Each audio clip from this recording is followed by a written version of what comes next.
भाग्य और कर्म में श्रेष्ठ कौन। एक बार भाग्य और कर्म में बहस छिड़ी। भाग्य ने कहा कि मैं बड़ा हूँ। कर्म ने कहा कि केवल भाग्य के भरोसे रहने वाले कुछ नहीं कर पाते हैं, इसलिए मैं बड़ा हूँ। दोनों में लगातार बहस बढ़ता ही जा रहा था। दोनों ने कहा कि ठीक है, हमारी समस्या का समाधान माता वैष्णो देवी ही करेंगी। दोनों माँ वैष्णो देवी के पास गए। दोनों की समस्या माँ वैष्णो देवी ने सुना।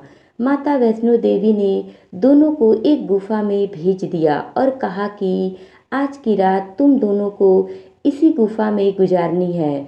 दोनों मान गए और गुफा में चले गए। रात में दोनों को भूख लगी। कर्म ने अपने लिए भोजन की तलाश करना शुरू कर दिया। भाग्य चुपचाप अपने ही स्थान पर बैठा रहा। उसका मानना था कि मेरे भाग्य में भोजन लिखा होगा तो मुझे मिल जाएगा। कर्म को ढूंढते ढूंढते एक चावल की बोरी मिली जिसमें चावल भरे थे।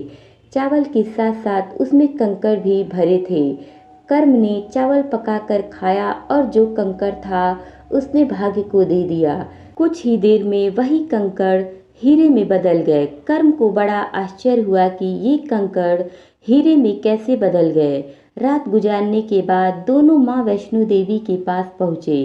कर्म ने कहा कि हे माता, भाग्य केवल रात भर बैठा रहा, उसने कुछ नहीं किया, फिर भी उसे हीरे क्यों मिले। माँ वैष्णो देवी ने कहा कि कर्म और भाग्य दोनों ही अपने अपने जगह पर बड़े हैं। कर्म से ही भाग्य बनता है। मनुष्य के कर्म के आधार पर ही उसने अगले जन्म का निर्धारण होता है। जितना अच्छा कर्म करोगे उतना ही बढ़िया आपका भाग्य होगा। भाग्य को हीरे मिलने थे, इसलिए वो हीरे तुम्हें कंकड़ दिखे, इसलिए तुमने उस कंकड़ को भाग्य को दे दिया।